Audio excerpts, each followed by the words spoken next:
제가 백선엽 장군 분향소에 가서 광화문에 가서 분향을 했습니다. 끝났지만 이제 시청 앞에는 그 전날 끝났지만 박원순 시장 분향을 받았다고 그러네요. 근데 제가 열받아서 박원순 돌아갔지만 그 욕을 좀 하는 글을 써봤습니다. 제가 뭐 막말이 나올까봐 좀 이렇게 정제된 언어를 쓰느라고 했기 때문에 글을 읽는 형식을 취하겠습니다. 박원순 정신 출현을 예언한다. 제가 제목을 그렇게 잡았어요. 박원순 정신. 인간의 흔적. 모든 생명체는 유한하므로 언젠가는 물질적으로 소멸합니다. 동식물은 물론 아메바도 박테리아도 때가 되면 죽습니다. 언제나 그 자리에 있을 듯이 보이는 풀도 나무도 때가 되면 죽습니다. 이 세상에 죽지 않는 것은 없습니다. 그렇다는 이야기는 영원히 죽지 않는 것은 생명체가 아니라는 이야기와 다르지 않습니다. 죽음은 생명체의 충분한 조건은 아니지만 따라다니는 필요 조건이라는 말입니다. 인간도 생명입니다. 중국 고대 진나라의 시황이 불로장생의 약초를 구하려고 신하를 먼 2역에 보냈어도 만사 후위로 끝났다는 이야기를 우리는 잘 알고 있습니다. 이 이야기가 우리에게 주는 의미는 아무리 절대 권력과 부와 명예를 가졌을지라도 그것은 절대적으로 피할 수 없이 한시적이라는 것입니다. 다만 인간의 죽음이 동식물이나 아메바, 박테리아와 다른 점은 인간은 그들과 다른 형태의 흔적을 남긴다는 점입니다. 전자는 그 몸속에 유전자를 심어서 대대로 동일한 형질과 형태를 이어갑니다. 그러나 이것은 하나하나의 개체가 남기는 흔적이 아닙니다. 집단이 무리를 지어 토양이나 기후에 미세하게 변화하고 적응하며 오랜 기간 살아남는 과정에서 만들어지는 집단 흔적입니다. 쉽게 예를 하나 들어보겠습니다. 가을이 되면 다람쥐는 도토리를 주워다 이곳저곳에 저장합니다. 겨우내 이것을 찾아 먹으며 살아남지만 못 찾는 도토리가 훨씬 많습니다. 이 도토리가 싹을 틔워서 사람이 굳이 노력하지 않아도 숲에서 도토리 나무는 사라지지 않습니다. 그러나 싹 하나하나가 특정한 어른나무 하나하나의 자손이라고 밝힐 수가 없습니다. 의미도 없습니다. 물려주는 유전자의 수와 종류가 적기 때문입니다. 인간의 흔적은 어떻습니까? 생긴 모습, 성격, 신체 특징, 질환, 재능 등을 적건 많건 부모로부터 물려받고 아래로 물려줍니다. 과학적으로 입증된 사실입니다. 하지만 사람은 부모로부터 물려받을 수도 없고 자손에게 물려줄 수도 없는 매우 독특한 흔적도 남깁니다. 사회적 흔적입니다. 이 흔적은 가족에게 물려줄 수가 없습니다. 억지를 쓰면 사단이 생깁니다. 북한과 같이 정치 권력을 대이어 물려주면 언제 거덜날지 모르는 나라를 만듭니다. 비단 북한뿐이 아닙니다. 가진 재산을 억지 춘향으로 능력 없는 자식에 물려주려다 감옥에 가고 기업도 망한 사례를 우리는 무수히 보았고 지금도 보고 있습니다. 박원순의 흔적.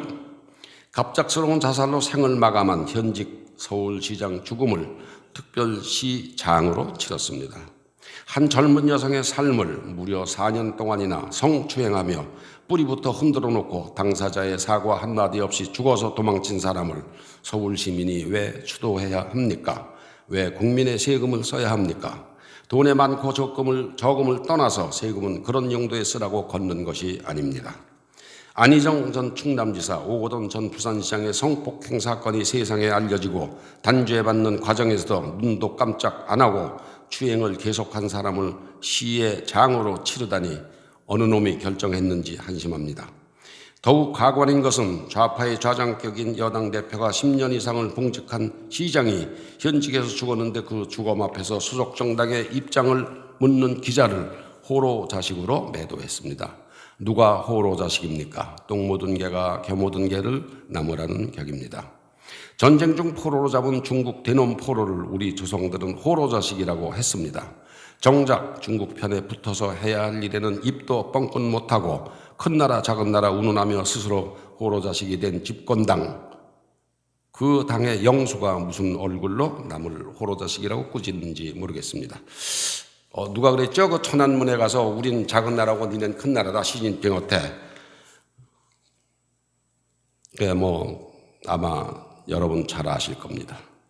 재직 중 사망했기 때문에 시의 장으로 했다고 합니다. 법이 정한 취지는 그것이 아닙니다. 취지는 시장으로서 직무를 성실히 수행한 데 대한 보답의 성격입니다. 시장으로서 직무를 성실히 하면 시장상을 치러주는 거죠. 그렇기 때문에 좋은 흔적에 대한 보상입니다. 죽은 인간을 점잖게 불러 망자라고 합니다. 박원순을 망자라고 부르기도 민망합니다만 그 망자가 시장으로서 존경받을 만한 흔적을 남겼습니까? 성추행이 사회적 흔적입니까? 성추행이 불거지니까 자살한 것이 존경할 죽음입니까? 박원순 정신병 증세가 아닌 위선의 극치 100번을 양보해서 남성으로서의 충동을 못 참아서 한 짓이었다고 합시다. 그렇더라도 4년을 지속해서 괴롭혔다면 타 부서에서 근무하는 여성을 굳이 서울시장실로 발령을 내서 괴롭혔다면 그것도 모자라 타 부서로 이동한 이후에도 한밤중에 온갖 문자와 사진을 보내며 추근댔다면 이것을 정상적인 사고를 하는 인간의 행위라고 할 수 있습니까?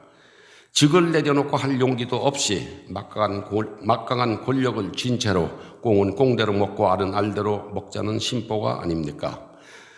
피해자를 알로 표현한 것은 절대로 아닙니다. 박원순의 행위를 속담에 빗댄 것뿐입니다.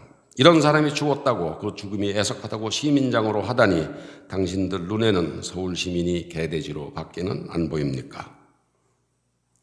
뇌수가 마약에 중독된 한국의 좌파 이런 사리 분별 없이 그 앞에서 머리 조아리고 꽃을 놓는 좌파를 탓할 생각은 조금도 없습니다. 개인적 소견입니다만 좌파는 한마디로 구제불능입니다. 때로 몰려다니며 분풀이하고 테러하고 자기들끼리 박수치고 환호합니다. 이것이 그들의 속성입니다. 뼈를 깎는 노력과 성찰이 없는 그들은 결코 생각이 바뀌지 않습니다. 아니 바꿀 능력이 없습니다.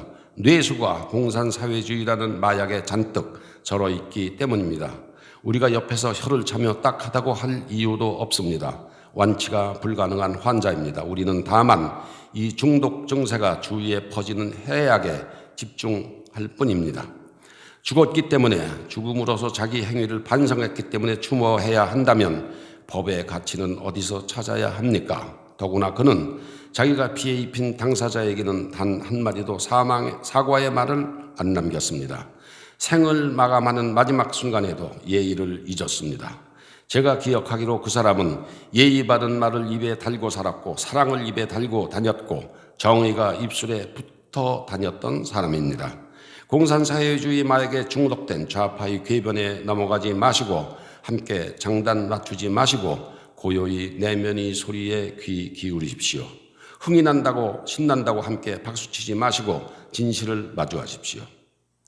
박 시장이 괴롭힌 여성은 피해자입니다. 피해를 호소하는 여성이 아닙니다. 피해를 호소하는 사람으로 둔갑시켜서 죽은 박원순을 살리려는 좌파의 속임수에 속지 마십시오. 그 호소가 거짓이라고 좌파는 말하고 싶어 합니다. 좌파를 돌려 세우려고 노력하지 마십시오. 절대로 안 됩니다. 다만 거기에 빠져들지 않도록 여러분 마음을 활짝 여십시오. 줄줄이 들어설 박원순 기념사업. 좌파는 박원순을 감히 이순신에 비교합니다. 좌파 이념을 전파하다 장렬한 전사를 했다고 말하고 싶었나 봅니다. 그래서 저는 감히 이런 예견을 합니다. 박원순 정신, 박원순 기념관, 박원순 여성사랑, 박원순 도서관, 박원순 시민사랑 상 등 줄줄이 선 보일 것입니다. 입상과 흉상도 등장할 것입니다. 좌파는 내세울 아이콘이 필요합니다. 100% 확실했던 아이콘이 줄줄이 무너지는 상황에서 좌고우면 안 하고 교묘하게 밀어붙일 것입니다. 이것은 피해 여성 한 사람뿐 아니라 우리 국민 또 전체 여성에 대한 모독입니다. 여성 여러분, 분노하십시오. 올바른 시민정신을 가진 사람이라면 이후 벌어질 이 작태에 미리 분노해야 합니다. 좌파는 물구나무 서기를 해서라도 기어이 목표를 향해 갈 것입니다. 그리고 서서히 잔뜩 분칠한 박원순 역사를 쓸 것입니다. 박원순의 공과 누구나 삶의 과정에서 공과가 있습니다. 잘한 점도 있고 잘못한 점도 있습니다. 개인의 삶에서 잘한 점, 잘못한 점은 사회적으로 큰 문제가 될 수 없습니다. 그러나 영향력이 큰 공인이라면 이야기는 다릅니다. 서울시장은 이론의 여지없이 공인입니다. 그것도 보통 공인이 아닌 선출직으로 당선되어 한 지역을 다스리는 지역단체장으로서 대한민국에서 제일 큰 서울시의 시장입니다. 대통령 다음으로 많은 유권자의 지지를 받고 당선된 실질적 2인자의 자리입니다. 외신도 보도하고 있습니다. 공인의 직무상 공관은 엄중하게 평가해야 합니다. 세금을 받고 막강한 권한을 행사하기 때문입니다. 세금은 사기업체가 이익을 내서 주는 급여와 그 성격이 다릅니다. 그것이 서울시장이라면 더더욱 그렇습니다. 변호사로서 인권보호에 초석을 놓았건 여성인권의 장전을 마련했건 그것은 개인의 업적이 될 수는 있을지언정 시장직 수행과는 관련이 없는 행위입니다. 둘을 뒤섞고 과를 물타기하면 안 됩니다. 박원순의 잘못은 서울 시민을 넘어 국민에게 지속해서 오랜 기간 사기를 쳤다는 것입니다. 입만 열면 부르짖는 정의, 공정, 사랑을 앞세워 사기쳤습니다. 가장 여성다움은 원순다움이라는 웃기는 말로 사기를 쳤습니다. 아이유 서울이라는 웃기는 표만큼이나 박원순다운 코미디입니다. 쇼도 오래 하면 국민이 의뢰 그러려니 하고 받아들이는 습성을 맘껏 이용했습니다. 분노할 줄 아는 시민, 깨어있는 시민으로 거듭나자. 박원순을 고소한 피해 여성에게 무한한 위로를 보냅니다. 그 용기에 찬사를 보냅니다. 지난 4년간 겪은 절절한 고통을 이겨내시고 부디 찬란한 햇빛을 바라보시기 빕니다. 박원순은 죽었습니다. 악은 사라졌습니다. 두고두고 저주받을 이름으로 남았습니다. 좌파들은 박원순을 못 잊어 피해 여성을 조롱하는 짓거리는 이제 그만하십시오. 당신 누나, 당신 누이, 당신 딸, 당신 부인, 사랑하는 당신들 애인이 박원순에게서 말과 행동과 추한 속옷바람의 사진으로 4년을 추행당했어도 그런 조롱을 할 수 있겠습니까? 박원순의 죽음이 그렇듯 용기 있는 결단입니까? 미투 처리의 모범입니까? 정신 나간 소리에 아연할 다름입니다. 분노할 줄 아는 시민으로 우리 모두 깨어납시다. 분노할 줄 모르는 국민은, 분노할 줄 모르는 시민은 악의 노예가 됩니다. 우리 후손을 위하여 분노합시다. 감사합니다.